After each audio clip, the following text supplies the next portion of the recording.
میرا نام پنکج سنگھ ہے، میں بزنس مین ہوں۔ میں سوال کرنا چاہتا ہوں کہ مدینہ میں نان مسلم الاؤ کیوں نہیں ہے؟ اگر ہے تو بتائیں، اگر نہیں ہے تو کیوں نہیں ہے بتائیں۔ بھائی صاحب نے ایک اچھا سوال پوچھا کہ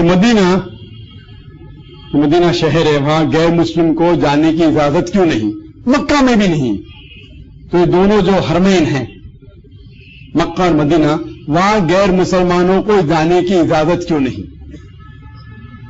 جیسے کہ آپ جانتے ہیں کہ اسلام مذہب ساری انسانیت کے لیے ہے، تو غیر مسلم کو مکہ مدینے میں آنے کی اجازت کیوں نہیں؟ اس کی وجہ ہے کیونکہ یہ قرآن شریف میں لکھا ہوا ہے کہ آج کی تاریخ کے بعد غیر مسلم کو آنے مت دو۔ کیوں؟ اس کی وجہ کیا ہے؟ اس کی وجہ ہے کہ ہر دیش میں کوئی نہ کوئی علاقہ ہوتا ہے جسے کہتے ہیں کینٹونمنٹ ایریا یا ملٹری ایریا۔ وہاں اس دیش کا ناگرک، ہر ناگرک نہیں جا سکتا، اسے کہتے ہیں کینٹونمنٹ ایریا، ملٹری ایریا۔ صرف وہ ناگرک جو دیش کو بچانے کے لیے اپنی جان دینے کو تیار ہے، وہ ناگرک کو اس کینٹونمنٹ ایریا میں جانے کی اجازت ہے۔ مثال کے طور پہ پونا میں کینٹونمنٹ ایریا ہے، بمبئی میں ہے، یہاں کلکتہ میں ہے کہ نہیں پتا نہیں مجھے، کینٹونمنٹ ایریا یا صرف ملٹری رو کو جانے کی اجازت ہے، یا وہ ناگرک جو دیش کے لیے مر مٹنے کو تیار ہے۔ میں کہوں گا کہ میں انڈین سٹیزن ہوں، بھائی انڈین ہوں، ہندوستانی ہوں، جانے دو، ممنوع، الاؤڈ نہیں۔ اسی طریقے سے مکہ اور مدینہ اسلام کا میرے حساب سے کینٹونمنٹ ایریا ہے۔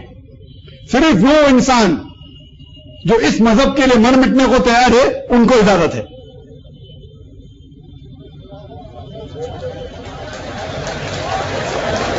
وہ انسان جو مر مٹنے کو تیار ہے اس مذہب کے لیے ان کو الاؤڈ ہے۔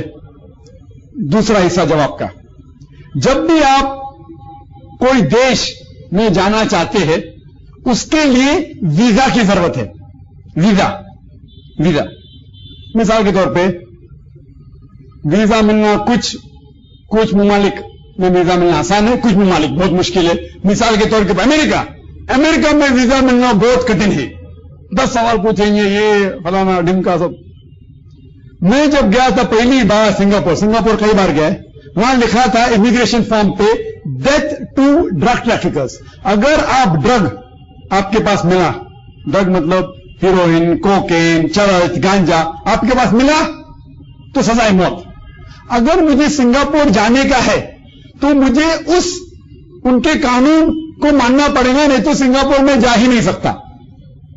اگر میرے پاس کوکین، چرس، گانجا ملے گا سزائے موت۔ میں نہیں کہہ سکتا سزائے موت یہ غلط ہے تو سنگاپور میں جاؤ۔ یہ ویزا کے کنڈیشنز ہے۔ اسی طریقے سے مکہ اور مدینہ جانے کے لیے ویزا کے لیے انسان کو اپنے زبان سے صرف کہنا چاہیے لا الہ الا اللہ محمد رسول اللہ، اللہ ایک ہے، اس کے علاوہ کوئی معبود نہیں، اور محمد صلی اللہ علیہ وسلم اس کے آخری پیغمبر ہے۔ اگر آپ یہ کہیں گے آپ کے زبان سے تو آپ کو کوئی روکے گا نہیں مکہ مدینہ جانے کے لیے۔